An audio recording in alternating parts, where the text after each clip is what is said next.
সাল্লাল্লাহু তাআলা আলাইহি ওয়াসাল্লাম সর্বসময় তিনি জীবিত, আগেও জীবিত, আজকেও জীবিত, কিয়ামতের সকাল পর্যন্ত জীবিত।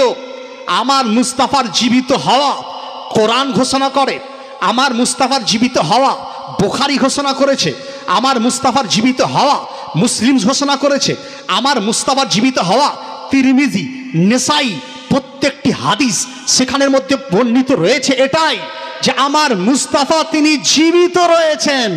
আর এই হাদিসকে পড়ার পর, এই হাদিসকে বোঝার পর চতুর্দশ শতকের মুজাদ্দিদ আলা হযরত ইমাম ইশকে মুহাব্বত মুজাদ্দিদে দ্বীন ও মিল্লাত, the son of Naki Ali Khan, who wrote 1400 book, named Ahmad Raza Khan, said that Ya Rasulallah, तू जिंदा है वल्लाह, तू जिंदा है वल्लाह, मेरी चश्मे आलम से छिप जाने वाले। सुभान अल्लाह, सुभान अल्लाह। সেই নবী রাসূলের উপরে কোটি কোটি দরুদ ও সালামের ধারা বর্ষিত হোক, যে নবী মুস্তাফা সাল্লাল্লাহু তাআলা আলাইহি ওয়াসাল্লাম তিনি সমস্ত মুমিনকে সহযোগিতা করেন, যার ওসিলাতে সারা বিশ্বের লোক পেয়ে থাকে।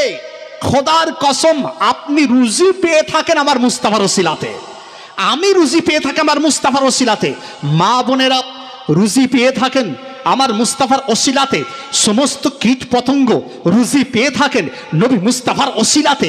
আর এই মুস্তাফার ক্ষমতা দেখার পর, আল্লাহর প্রদত্ত ক্ষমতা মুস্তাফাকে আল্লাহ রাব্বুল আলামিন প্রদান করেছেন, এটা দেখার পর the greatest person in 20th century who wrote 1400 book named Ahmad Raza Khan said that या रसूलल्लाह या हबीब अल्लाह, मैं तो मालिक ही कहूँगा क्योंकि हो मालिक के हबीब, यानी महबूब व मुहिब में नहीं मेरा तेरा।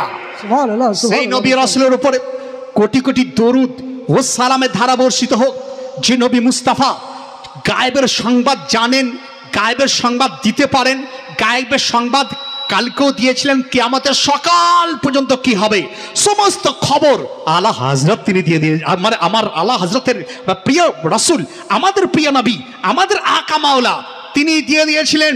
তো রাসূলে পাক সাহেবে লাউলাকের এই দেওয়া ক্ষমতা এবং গায়েবের সংবাদ দেওয়ার ক্ষমতা দেখার পর চতুর্দশ শতকের মুজাদ্দিদ আলা হযরত আজিমুল মারতাবাত মুজাদ্দিদে দ্বীন মিল্লাত তিনি ইরশাদ করেন, ইয়া রাসূলুল্লাহ ইয়া হাবিবাল্লাহ, और कोई गायब किया तुमसे नहा हो भला, जब न खुदा ही छुपा तुम पे करर दरूद।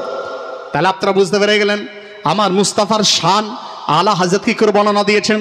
বাস এরপরে আপনাদের সম্মুখে আমি চলে আসছি বিষয় সম্বন্ধে, যে বিষয় সম্বন্ধে আজকে আলোচনা হবে সে এবং যে বিষয় সম্বন্ধে শিরোনাম দেওয়া হয়েছিল মাসলাকে আলা হযরত কি, এই সম্বন্ধে কিছু কথা বলে খুব তাড়াতাড়ি আপনাদের সম্মুখে বিদায় নেব।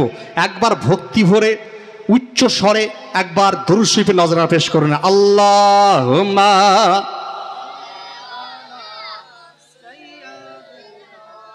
मौलाना मुहम्मद ওয়া আলা আলি सैयदना मौलाना मुहम्मद সাল্লাল্লাহু তাআলা সাল্লাম। মাসলাকে আলা হযরত কি, হোয়াট ইজ দ্য মাসলাকে আলা হযরত, হোয়াটস দ্য ডিফাইন অফ মাসলাকে আলা হযরত।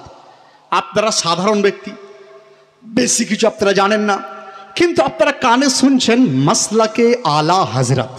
হুজুর এটা কি জিনিস? আমি বললাম এক কথাই বুঝুন, দুধকে দুধ আর পানিকে পানি যেটা বুঝিয়ে দেয় তাকে মাসলাকে আলা হযরত বলা হয়। सुभान अल्लाह, सुभान अल्लाह। দুধ কোনটা, পানি কোনটা, যা পরিচয়টা যার মাধ্যমে পেয়ে যায় তিনি মাসলাকে আলা হযরত। আপনি বলেন মৌলানা সাহেব কিভাবে আরব মানে সহজ করে দেন। আমি বললাম দেখুন, এক ধরনের লোক তারা দুধের মধ্যে পানি মিশিয়ে বিক্রয় করে দেয়, আপনিও ক্রয় করেন আমিও ক্রয় করি, কিন্তু আমার মধ্যে সেই পাওয়ার নাই যে দুধের পরিমাণ কতটা আছে, পানির পরিমাণ কতটা আছে আমরা বুঝতে পারি না। একদল লোক তারা মধুর মধ্যে গুড় মিশিয়ে বিক্রয় করে, আপনিও জানতে পারেন না আমিও জানতে পারি না, আমরা ক্রয় করে নিয়ে চলে আসি। তো যদি আপনি জানতে পারতেন তাহলে আপনাকে বলা হতো ইন্টালেকচুয়াল পারসন।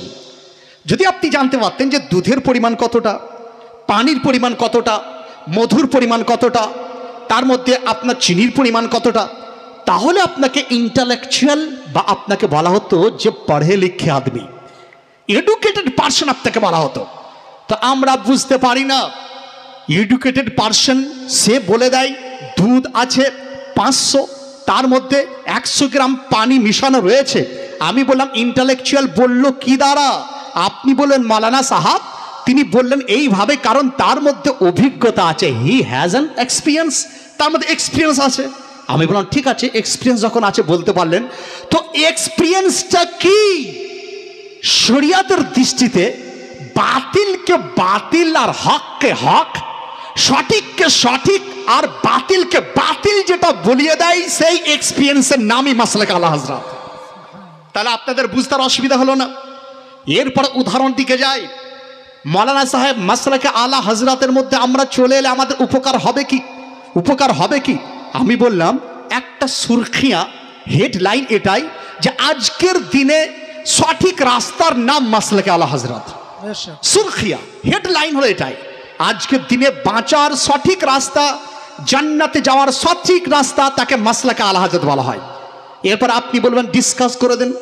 আমি বললাম আমি স্টেজে বসে আছি, হঠাৎ পিছনে যদি মিউ মিউ আওয়াজ আসে, তো আমি সঙ্গে সঙ্গে বলি যে একটা বিড়াল এখানে ডাকছে। যদি কোনো ঘেউ ঘেউ আওয়াজ আসে, তা আমি বললো কুকুর ডাকছে। যদি আপনার কোনো ঢেঁচু ঢেঁচু আওয়াজ আসে, আমি বললো ঘোড়া ডাকছে। তাহলে দেখুন প্রত্যেকটা পশুর আওয়াজ আমার নখ দর্পণে। আমি জানি, I have an experience to know the sound of various animals. প্রত্যেকটা মানে পশুর আওয়াজ আমি জানতে পারি। আশ্চর্যের বিষয়, এই দাড়ি টুপি লেবাস পরিয়ে অনেক মানুষ আপনাদের সম্মুখে চলে আসে। একদল লোক তারাও আসে ইসলামের কথা বলে, একদল লোক তারাও ইসলামের কথা বলে। একদল লোক যখন ওয়াজ করে, তারা মুখ খোলার পর এটা বলতে থাকে कि आज की तारीख में रसूल को मानना हमारे लिए हाराम है। और एकदल लोग आमरा एटा बोली कि वही रब है जिसने तुझको हम तन करम बनाया, हमें भीख मांगने को तेरा रास्ता बताया। সুবহানাল্লাহ সুবহানাল্লাহ। একদল লোক, তাদেরকে আপনি স্টেজে জায়গা দেন, জায়গা দেওয়ার পর এই স্টেজে ওঠার পর তারা বলে যে এইটা জায়েজ নয়। তারা বলে নবী মার্কার মিট্টি মে মিল গয়ে। আবার ওই স্টেজে আমি যখন ওয়াজ করি, আমি বলি যে তু জিন্দা হে ওয়াল্লাহ, তু জিন্দা হে ওয়াল্লাহ, মেরি চশমে আলম সে চুপ জানে ওয়ালা। সুবহানাল্লাহ। বেশ একদল লোক তারা এটা বলে এই স্টেজে ওঠার পর, বলে নবী তো মরে গেছে, নবী তো চলে গেছে, নাউজুবিল্লাহ। আবার আমরা বলি যে अल्लाह की सरतबा कदम शान है ये, इंसान है इंसानो, इंसान है ये, कुरान तो इमाम बताते हैं इन्हें, ईमान ये कहता है मेरी जान है ये। সুবহানাল্লাহ সুবহানাল্লাহ। একদল লোক ওয়াজ করতে আসে, আসার পর তারা বলে যে জানো পীর মানার প্রয়োজন নাই, বুজুর্গ মানার প্রয়োজন নাই। আর আমরা বলি হ্যাঁ হ্যাঁ, পীরের মধ্যে যদি 4টে শর্ত থেকে যায়, সেই পীরের মাধ্যমে রাসূলুল্লাহর কাছে পৌঁছানো যায়, রাসূলুল্লাহর দরবারে পৌঁছানো যায়। তাহলে স্টেজ একই, বক্তা আলাদা, এই পার্থক্য করবেন কি করে? যেমন দুধ থেকে পানির পার্থক্য এক্সপিরিয়েন্স বলে দিয়েছিল, চিনি থেকে মধুর পার্থক্যের কথা এক্সপিরিয়েন্স বলে দিয়েছিল। কোন মৌলবি আপনার আর কোন মৌলবি আমার, কোন মৌলবি আপনার নয় আর কোন মৌলবি আপনার, এই পার্থক্যটা যে বলে দেয় তাকে মাসলাকে আলা হযরত বলা হয়। সুবহানাল্লাহ সুবহানাল্লাহ।